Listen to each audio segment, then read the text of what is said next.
Hello, నేనయ్యా బాబురావునే, home మినిస్టర్నే. బాగున్నావా బాబురావు? ఏం బాగులే, బో చికాగా ఉంది. నేను 32 ఫైళ్ళ మీద అన్యాయంగా సంతకం పెట్టి 90 లక్షలు దొబ్బేశానని. ఒకటే చేతికొచ్చింది 70 కదయ్యా. ఆ లక్షలన్నీ నేనే దొబ్బేశానని ఆ దత్తుండ్లా ఎవడో ఆ దత్తుగడయ్యా ఆడి మీ ఊరు పెదపారు గేటు ముందు టెంటేసి కూకుని నిరాహార దీక్ష చేస్తున్నాడంట. 32 ఫైళ్ళ మీద కాకపోతే మన సూర్యభాస్కర్ రావు లాగా 1000 ఫైళ్ళ మీద పెడతావయ్యా. వాడికి ఏమిటట? అదే కదయ్యా నా బాధ అంతాను.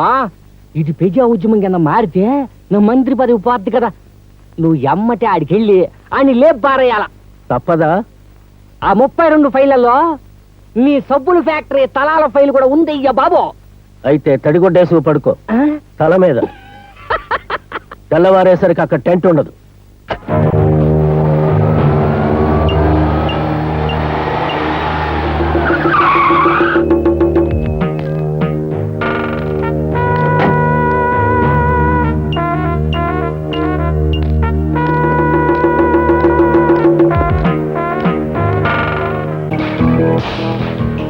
తాగండి దత్తు గారు.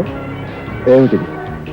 మీరు నిరాహార దీక్ష విరమిస్తున్న సందర్భంలో తాగే నిమ్మరసం. నేను నిరాహార దీక్ష ఎందుకు విరమించుకోవాలి? నేను చెప్పాను గనక. మీరు చెప్తే శాసనమా? శిలాశాసనం. లాలించి తాగించడానికి నాది మాతృహృదయం కాదురా నీ తల్లి. తాగరా. నీ కుటుంబం నెత్తురు కూడు తినకుండా ఉండాలంటే తాగు. ఫైళ్ల కుంభకోణంలో మీకు భాగం ఉందని తెలుసు ముద్దు కృష్ణయ్య గారు. మంత్రి బాబురావుతో షరీకై మా మీద దౌర్జన్యం చేయబోయారని మీ మీద కూడా పత్రికా ప్రకటన ఇవ్వాల్సి ఉంటుంది. పిచ్చివాడా, ఈ మధ్య రాజకీయాల్లో పేపర్ ప్రకటనలకు విలువ లేకుండా పోయిందిరా. ఎవరిది నిజం స్టేట్మెంటో ఎవరిది అబద్ధం స్టేట్మెంటో తెలియక జనం పట్టించుకోవడం మానేశారు. మర్యాదగా ఈ చోటు ఖాళీ చేసి వెళ్ళకపోతే పోలీసు రిపోర్ట్ ఇస్తాను.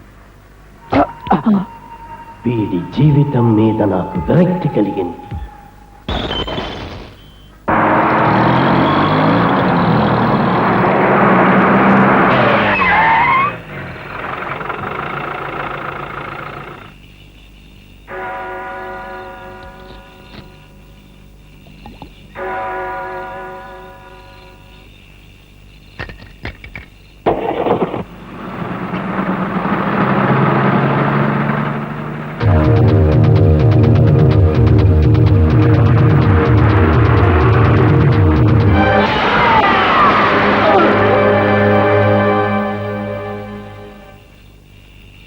బస్సు బ్రేక్ ఫెయిల్ అవడం వల్లనే ఈ ప్రమాదం జరిగిందని బ్రేక్ ఇన్స్పెక్టర్ తో సర్టిఫై చేయించాను సార్.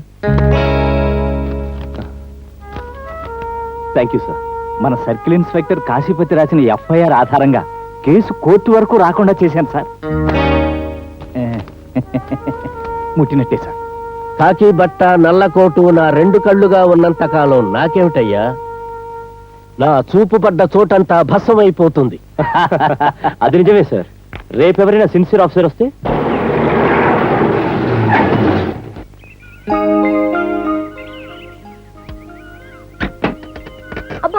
అమ్మా ఇదిగో గోపాల్ రెడ్డి.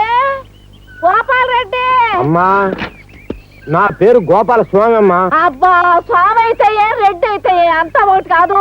నువ్వు రోజు చేసే డ్యూటీ ఏంటి? ఏముందమ్మా, అమ్మగారిని స్టేషన్ తీసుకెళ్ళడం, ఇంటికి తీసుకురావడం. పాల ప్యాకెట్లు కూరగాయలు కావాలంటే తీసుకురావా? అమ్మగారు చెప్తే తెస్తానమ్మా. అమ్మగారికి అమ్మమ్మనయ్యా నేను చెప్తే తేవా? అక్కడ ఉందా కిటుకు, తెస్తానమ్మా. ఇప్పుడు నువ్వు మంచాడివి. సరే గాని 4 కానిస్టేబుల్ తీసుకురా. దేనికమ్మా? వెనకాల టెంపోలో సామాన్ వస్తున్నాయా, అవి లోపల సర్దించాలి. త్వరగా వెళ్ళు. అట్టగేనమ్మా. గోపాల్ స్వామి, అమ్మా మీరు ఎక్కడికి వెళ్ళక్కర్లేదు. రేపు ఉదయం 9 గంటలకి డ్యూటీలోకి రండి. అమ్మమ్మ గారు ఏదో పని చెప్పారమ్మా. అది మా సొంత పని, మేం చూసుకుంటాం. గోపాల్ రెడ్డి. నా పేరు గోపాల స్వామి అండి. ఏదో ఒకట్లేవయ్యా. ఆ భగవంతుడు నా ముఖాన్ని ఎట్ట రాశాడో చూసావా రెడ్డి? నా మొగుడున్నంత కాలం ఆయనకి చాకరీ చేయలేక చచ్చాను. నా కూతురు దగ్గర అయినా 2 కాళ్ళు చాచుకుని కూర్చోవచ్చు కదా అనుకుంటే అది నాకంటే ముందే కాటికి వెళ్ళిపోయింది. తిన్నావా రెడ్డి? ఈడెక్కడ చచ్చాడు? నా మనవరాలు పోలీస్ ఆఫీసర్ కదా, ఇక్కడైనా కూర్చుని 4 ముద్దలు తిందాం అనుకుంటే ఇక్కడ చాకరీ తప్పటం లేదు దేవుడు.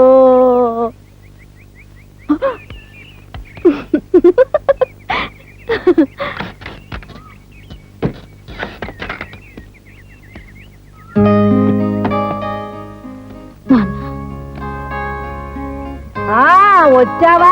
నేను అనుకుంటూనే ఉన్నా ఇంకా రాలేదేమా అని. ఇంటికి వచ్చి ఇంకా కాళ్ళైనా కడుక్కోలేదు, అప్పుడే అవతరించావే. నా మనవరాలు పచ్చగా ఉంది, 4 డబ్బులు సంపాదిస్తుందనే. అమ్మమ్మ, ఈ పెద్ద మనిషి విషయంలో నువ్వు నా నోరు మూయించొద్దు. నువ్వు పసిగుడ్డువని కూడా చూడకుండా నా కూతురు చచ్చిన 3 నెలలు కాకుండానే 2వ పెళ్లి చేసుకున్నాడు ఈ పెద్ద మనిషి. ఏమయ్యా, ఏనాడైనా నీ కూతురికి 10 రూపాయలు పంపించావా? దాని చదువు విషయం పట్టించుకున్నావా? నువ్వు కూడా గవర్నమెంట్ ప్లేటర్వేగా, నా మనవరాలు సంపాదన కావాల్సి వచ్చిందా? అమ్మమ్మ, నువ్వు నోరు మూసుకుంటావా లేదా? అననీయమ్మా, ఆవిడ అనవలసిందే, నేను పడవలసిందే. అవేం మాటలు నాన్న? నిజాలమ్మా, భగవద్గీత మీద ప్రమాణం చేయకుండానే చెప్పే నిజాలు. అత్తగారు, నేను ఇక్కడికి వచ్చింది నా కూతుర్ని మంచి చేసుకుని నెల దాని జీతం పట్టుకుపోదామని మాత్రం కాదు. కనీ పెంచలేని పిల్ల కనిపించగానే కళ్ళతోనే ఆశీర్వదించి వెళదామని. ఈ శ్రీరంగ నీతులకెళ్ళే వినేవాళ్ళుంటే ఎన్నైనా చెప్తావు. నాన్న, ఇన్ని బాగుందా? తమ్ముడు చెల్లాయి బాగానే ఉంటారులే. ఏమ్మాయి రోగం? అమ్మా, దీని మొహం మండ ఎంత బరువుండి తెచ్చిందే. ఏదో చెబుదాం అనుకుని మర్చిపోయానమ్మా. ఏమిటి నాన్న? గుర్తొచ్చింది. నా చేతుల మీదుగా నీకు అన్నప్రాసం చేయలేదు, అక్షరాభ్యాసం జరిపించలేదు. కనీసం నా చేతుల మీదుగా నీ పెళ్ళైనా జరిగేది చూడమ్మా.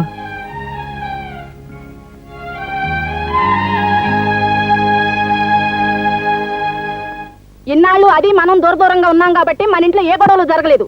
ఇప్పుడు అది ఊళ్ళోకి దిగింది కదా అని రాకపోకలు సాగించావో నేను ఊరుకునేది లేదు. దానికి పెళ్ళని పేరెంట్ అని నా ఇల్లు దోచిపెట్టాలనుకుంటున్నామేమో. పూచికి పుల్ల కూడా నా గడప దాటానికి వీల్లేదు. అలా జరిగిందో ఈ ఇల్లు వల్లకాడు చేసేస్తాను. ఏంటమ్మా మాటలు? నోరు ఇవే, చేసే పని ముందు చెప్పడం అమ్మకు అలవాటు. నా మానాన్ని నేను వాగుతుంటే నోరు విప్పవే. నాకు మనుషులతో మాట్లాడటం అలవాటు.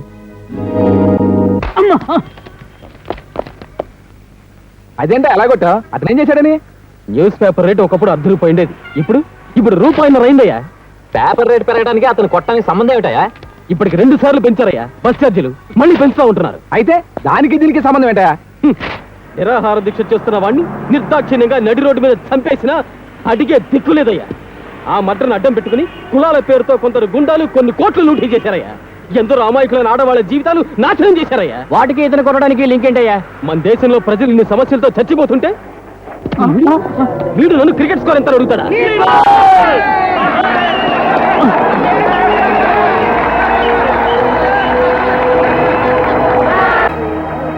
క్రికెట్ చూస్తున్నారా? చూడండి, చదువు మానేసి క్రికెట్ చూడండి. దేశం ఏమైపోతే మీకేమిట్రా? సాయంకాలం ఇంటికి వెళ్ళేసరికి అప్పు తెచ్చి మీ అమ్మ నాన్న అన్నం పెడతారు, బాగా తినండిరా, తినండి. కానీ రేయ్, ఒక్కటి మాత్రం గుర్తుంచుకోండి, మీ కూడు కోసమో మీ గుడ్డ కోసమో అప్పు తెచ్చిన అమ్మా నాన్న అప్పు తీర్చలేకపోతే అవమానంతో ఆత్మహత్య చేసుకుంటారు. కానీ మన దేశం చేసిన 69,681 కోట్ల రూపాయల అప్పు తీర్చలేకపోతే అది చేసిన రాజకీయ నాయకులు ఆత్మహత్య చేసుకోర్రా, మనల్ని అమ్మేస్తారు, బానిసలుగా అమ్మేస్తారు. మైండ్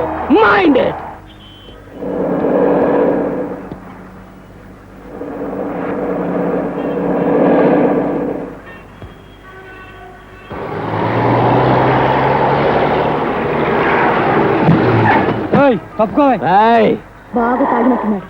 మళ్ళీ హార్న్ కొట్టు. హారన్ కొట్టినా తప్పు కూడమ్మా. ఏ వెహికల్ కన్నా దోవిస్తాడు కానీ పోలీస్ వెహికల్ కి మాత్రం దోవ ఇవ్వడమ్మా, అడ్డం పడిపోతాడు. Vyjayanthi assistant superintendent of police కొత్తగా జాయిన్ అయినట్టున్నారు. నీతిని తింటాను, నిజాయితీని తాగుతాను అని శపథాలు చేయకండి. రంపచోడవరమో గంపలగూడెమో ట్రాన్స్ఫర్.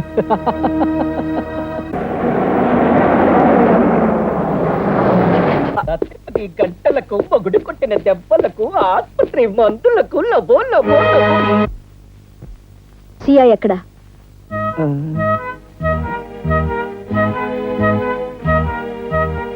సబ్ ఇన్స్పెక్టర్ ఎక్కడా? నాన్న చెప్తానండి. నా పేరు రాకెట్ అప్పారావు అండి. జిప్పు లోఫర్స్ కానించి బోఫోర్ చెంబారాల వరకు అన్ని వివరాలు నాకు తెలుసండి. పోలీస్ బెదర్స్ ఇవాళ ఎక్కడ ఎందుకుంటారు? జిప్పు దసరా పండుగ దగ్గరికి వచ్చింది కదండి. రామాటాకి చిరకాల యాలం పాటలు ఉంటారండి. సంఘం షరతు నుండి జగదంబా సెంటర్ దాకా పోలీసు వారి పాట 20,000. 20,000 రూపాయలు.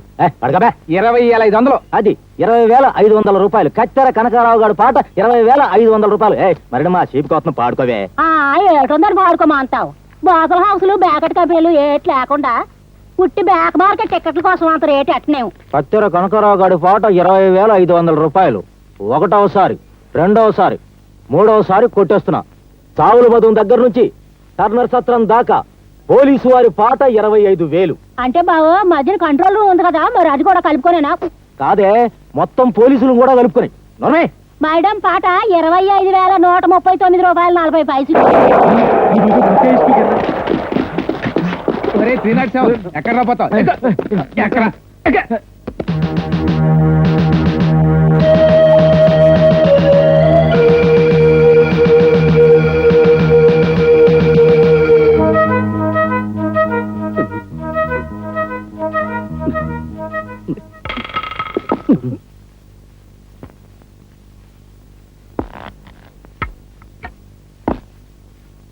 అందరూ వచ్చి తల ఒక పేపర్ తీసుకోండి. అందరూ చదవండి.